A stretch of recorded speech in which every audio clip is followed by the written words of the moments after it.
Hi, Misha here, and we've gotten through the Starfleet, the Federation ships. Now, we're going to talk about the Klingon ship types from Discovery. And what better place to start than the classic Bird of Prey, first seen in 1984, Search for Spock, and one of the most iconic ships from Star Trek, and probably in the top 3 iconic alien ships of all time. So I can't wait to see, remember, blind, got the box here from Eagle Moss, what a TOS version of the Bird of Prey looks like. It's gonna, let's see how that goes. Kind of something in between the Enterprise early Bird of Prey, which I did like, and the TOS, or TMP we saw in the films. The Burrell, later the Cavort. So here we are in the box. Typical size. Since it's more squarish, it's a little smaller. Got the magazine, all that good stuff.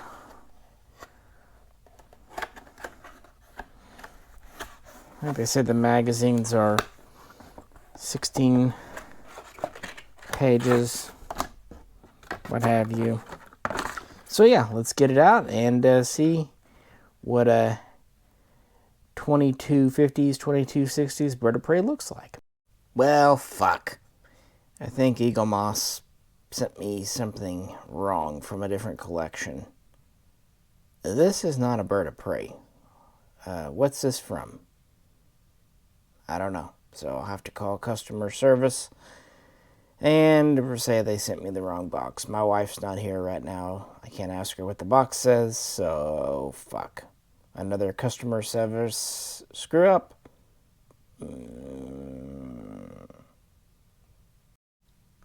Okay, I kid. Yes, I know. This is Discovery's take, Brian Fuller's take on the Bird of Prey. So let's put it on the freshly assembled stand. So before we get into what I think about this, personally, well, what do we know about the model? Since the Klingon ships are quite new to the universe, and even the classic Bird of Prey and D7 and Katinga and Vorcha, we don't know a ton about, it should not come as any surprise. We don't have a lot of specs on this. According to the magazine, it's 188.7 meters. And if we do the 2/3 thing that I did for the Starfleet ships, that gets us down to just shy of 126 meters, which actually fits really well. The Burrell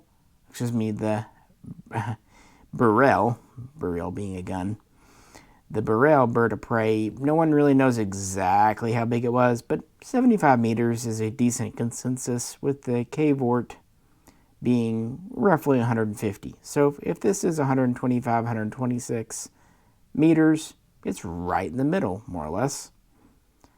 The Enterprise Bird of Prey was a little smaller than the Cavort. It was about 145 meters. But the Enterprise ship did not cloak. It was more of a gunboat. It had disruptors out the wazoo, turrets. So it's a little clear why it was the bigger size, because it was meant to house a lot of disruptors plus photon torpedoes, or photonic torpedoes. It also could operate in atmosphere with pivoting wings. So in universe, this was supposed to be what came between the Enterprise Bird of Prey and the TMP Bird of Prey. When did it come into service? Well, we don't know, but we do know that they were in use by the 2230s, because in 2236, these were used to attack the colony where Michael Burnham and her parents were stationed. Thus, Klingons from these killed her family, meaning that they were in service by the early 23rd century, and they were in pretty widespread use in the 2250s. They were there at the Battle of the Binary Stars.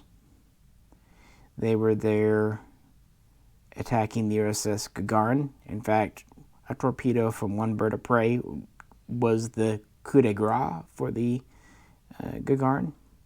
And they were there during the attack on, was it Corvin 4, Corvin 5, the dilithium planet, the one where Discovery jumps in for the first time using the drive successfully to avert a Klingon attack, which I gotta admit was kind of a neat, if a little bit cheesy episode because of the kids, but that was pretty classic Star Trek in a way. Anyway, they were used throughout the war. We saw them a few times. One of the more common Klingon ships.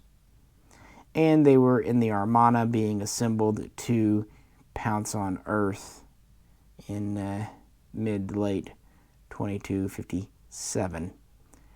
We don't know if they were still in service during the 2260s because in the TOS era, the only Klingon ships we saw were either the D7 or a pulsing, throbbing ball of light on the view screen. So, yeah, we don't really know.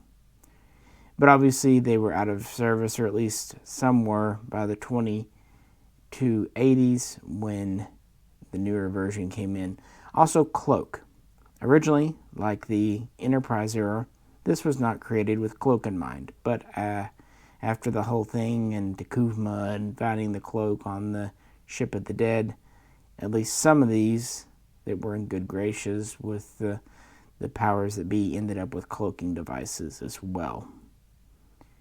And that's kind of the history we know. What about the tech specs?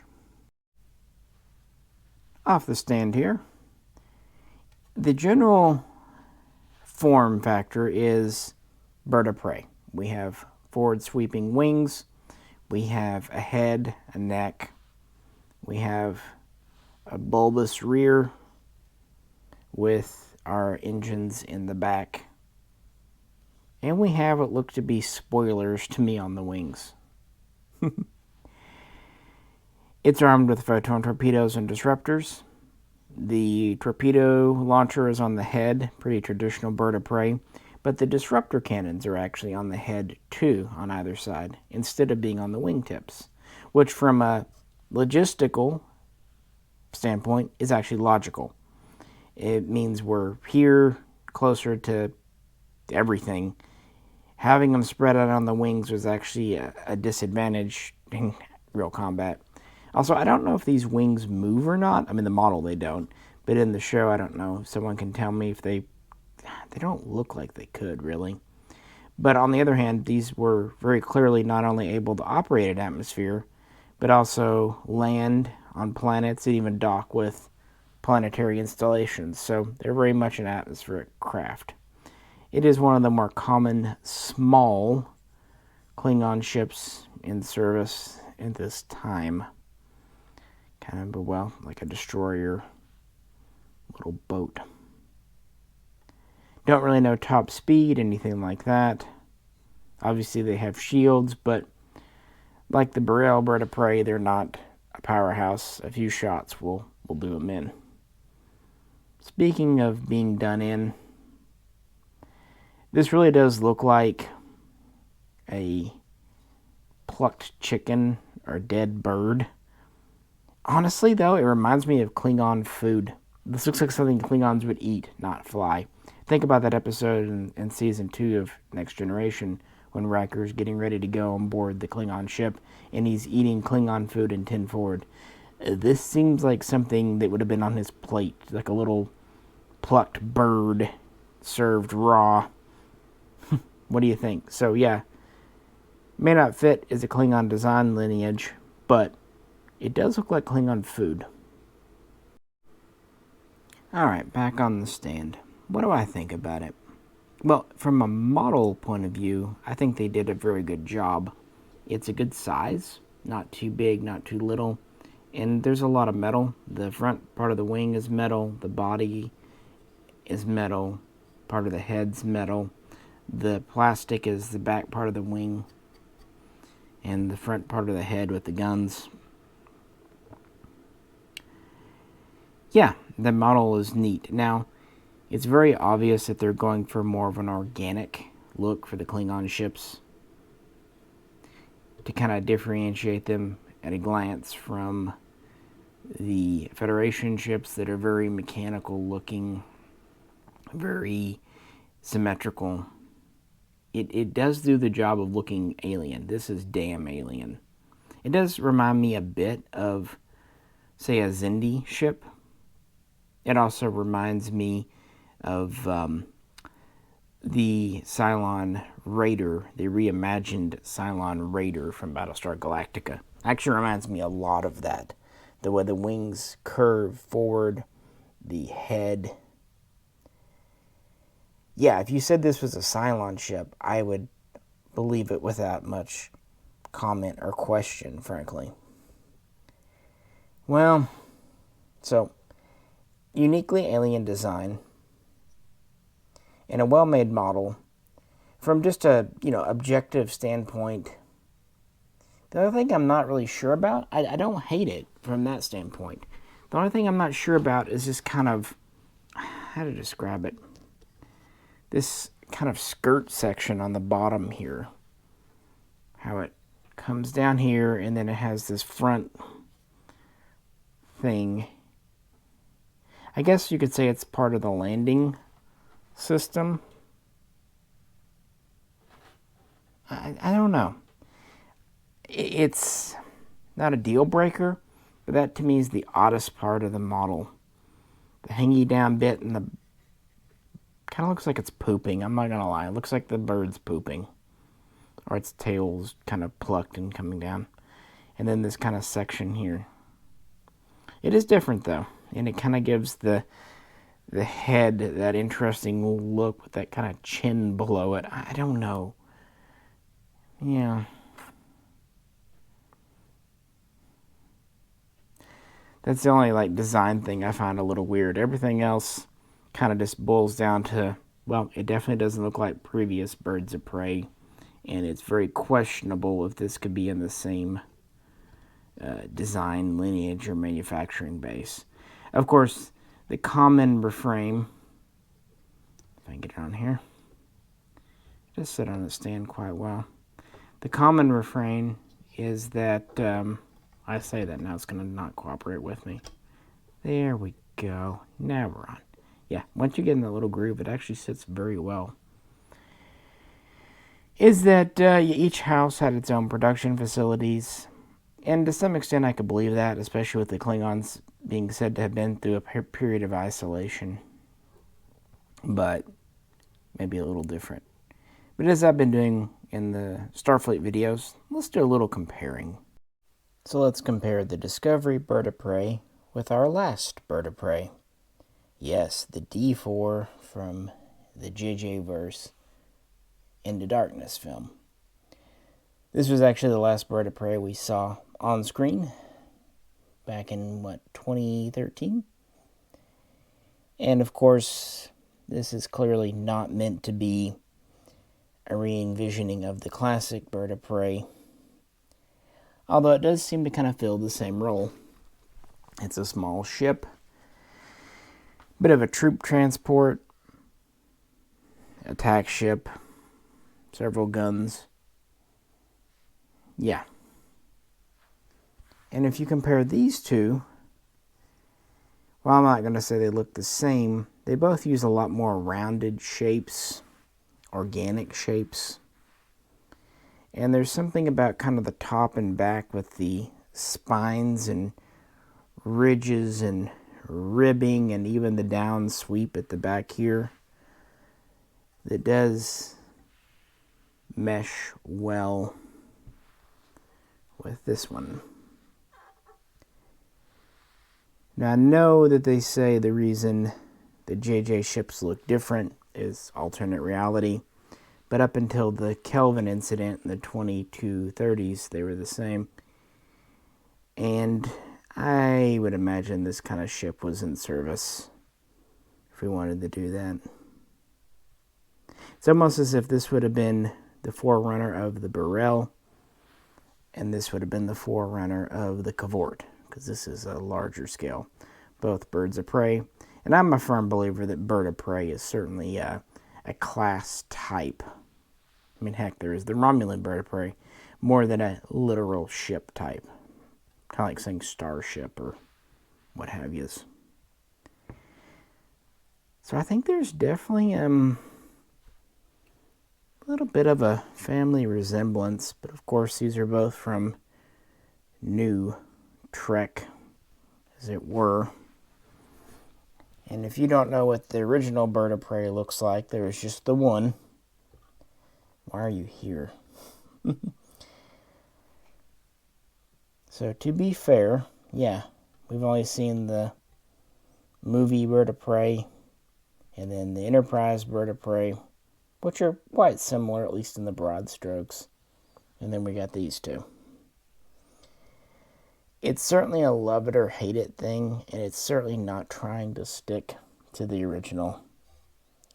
Just keeping the same general form factor, but not going much beyond that.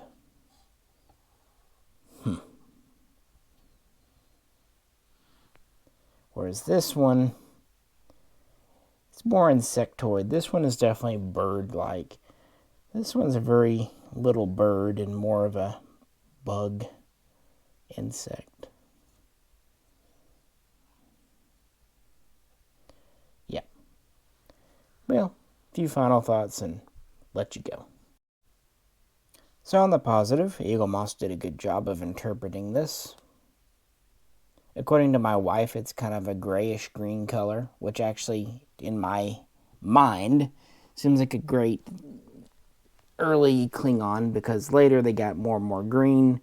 In the 2260s and whatnot, they were very gray. So kind of blending the two. Even Deep Space Nine changed the coloration on the D7 in the Tribble episode. So that doesn't seem like it'd be too problematic. And I can buy that the different houses would have different production bases and there'd be different models and variants. It is nice that we have several Klingon ships now, because for a long time it was the reuse of Katinga and the Bird of Prey, and then those were joined by the Vorcha. But those are kind of our staple Klingon ships for, frankly, way too long, until the Voodoo, or whatever they called it, / Negvar joined. But it was still pretty limited scenes. Even though when they had the Vorcha, I always felt like it was underused. They really used the Bird of Prey. So giving us a new one, I'm fine with. And we knew that the Klingons had birds of prey because we saw them in Enterprise. I'm one of those weirdos that actually likes the 22nd century bird of prey from Enterprise. Then again, I like Enterprise. Yeah, this Klingon series is going to be interesting. I think these are ships that definitely need time to grow on one. Yeah, I probably will do a wrap-up video just like I did with the Starfleet ones and have a better appreciation and opinion then. Right now, it still looks like Klingon food to me. But, credit where credit's due for thinking outside of the box, at least. I will give them that. But please do share your opinions below. I'm still, frankly, making up my mind on this. Would have been a hell of a Cylon ship. Oh well, maybe I'll put it on my Battlestar shelf. But yeah, feel free to comment. As usual, if you could, please like, share, and subscribe. And as usual, I hope I got something on camera for you fine folks. I do my best. This is Misha, and I'll catch you very soon next time. Kapla.